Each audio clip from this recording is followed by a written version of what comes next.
श्री कृष्ण जन्मस्थान शाही ईदगाह मामले में गुरुवार को मथुरा कोर्ट में दो अलग अलग वाद पर सुनवाई होनी थी। कोर्ट में अवकाश के चलते अब सुनवाई के लिए 28 फरवरी की तारीख तय की गई है। श्री कृष्ण जन्मभूमि मुक्ति न्यास के अध्यक्ष महेंद्र प्रताप के रिवीजन बात पर एडीजी 6 के कोर्ट फैसला होना था। वहीं श्री कृष्ण जन्मभूमि मुक्त निर्माण ट्रस्ट के अध्यक्ष आशुतोष पांडे द्वारा दाखिल वाद पर सिविल जज सीनियर डिवीजन की कोर्ट में सुनवाई होनी थी, मगर अब ये सुनवाई टल गई थी।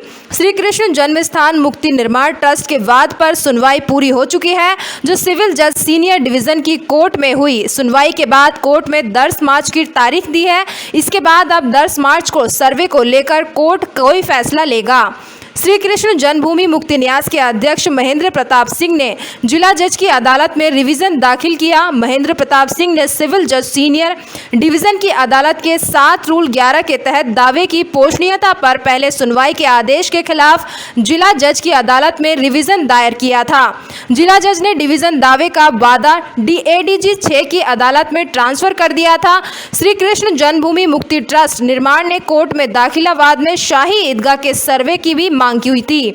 इसके अलावा श्री कृष्ण जन्मभूमि मुक्ति निर्माण ट्रस्ट के लोगों ने शाही ईदगाह में बिजली चोरी का मामला भी अदालत के समक्ष रखा था, जिसके बाद बिजली विभाग ने कार्रवाई करते हुए शाही ईदगाह में कटिया डालकर बिजली चोरी करते हुए पकड़ी थी। वहीं मुस्लिम पक्ष कोर्ट से पहले एसीपीसी के तहत 7 रूल 11 के बाद मोटेबल और नॉन मोटेबल पर सुनवाई किए जाने की मांग कर रहा है।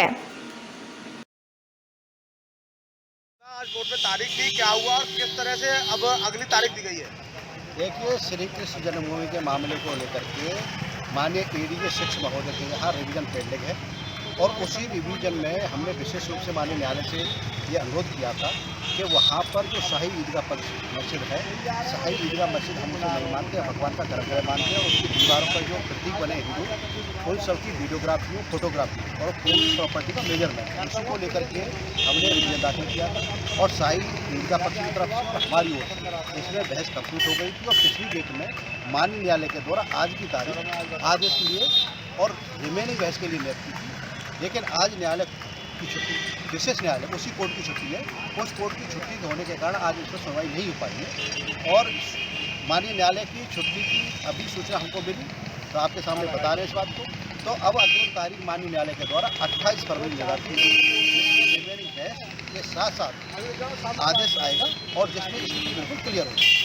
किस मामले में आदेश की मांग करी थी आपने? क्या मांग थी आपकी? क्या हमारा विशेष रूप से हम पहली वजह से ये कहते रहे कि वहाँ पर कोर्ट कमिश्नर जाए, कोर्ट कमिश्नर जा करके पूरी प्रॉपर्टी है उसकी वीडियोग्राफी हो, फोटोग्राफी हो और पूरी प्रॉपर्टी का मेजरमेंट डायमेंशन होना बहुत आवश्यक है, क्योंकि ये प्रॉपर्टी का जितने भी एविडेंसेज हैं ये सब केस में आएंगे और केस में एक महत्वपूर्ण पार्ट इनका रहेगा केस को निर्णय देने का। तो हम चाहते हैं कि वहाँ पर जा करके कोर्ट कमीशन पूरी डायमेंशन हो जाए, पूरे रिकॉर्ड से वो तथ्य आ जाए और ये पूरा दूध का दूध पानी का पानी सबके सामने होना आवश्यक है, क्योंकि वो बरगला रहे हैं लोगों को, जिस तरह से बताते हैं कि जाने नहीं दे रहे हैं। उनका एकमात्र उद्देश्य है शाही ईदगाह पक्ष के लोगों का कि वहाँ किसी भी कीमत पर कोर्ट कमीशन नहीं जाना चाहिए। अगर कोर्ट कमीशन जाएगा तो तथ्य सबके सामने आ जाएगा।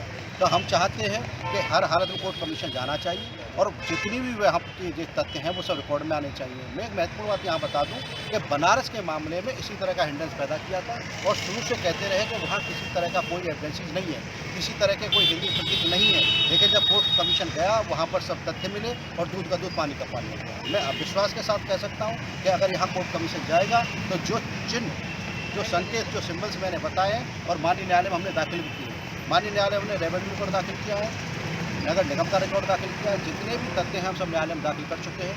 तो मैं विश्वास के साथ कह सकता हूँ कि कोर्ट कमीशन जब वहाँ जाएगा तो ये तथ्य सब वहाँ मिलेंगे और जब कोर्ट यहाँ दाखिल होंगे या अभी से तो ये कोर्ट में एक महत्वपूर्ण पार्ट होगा इनका, कोर्ट को निर्णय देगा।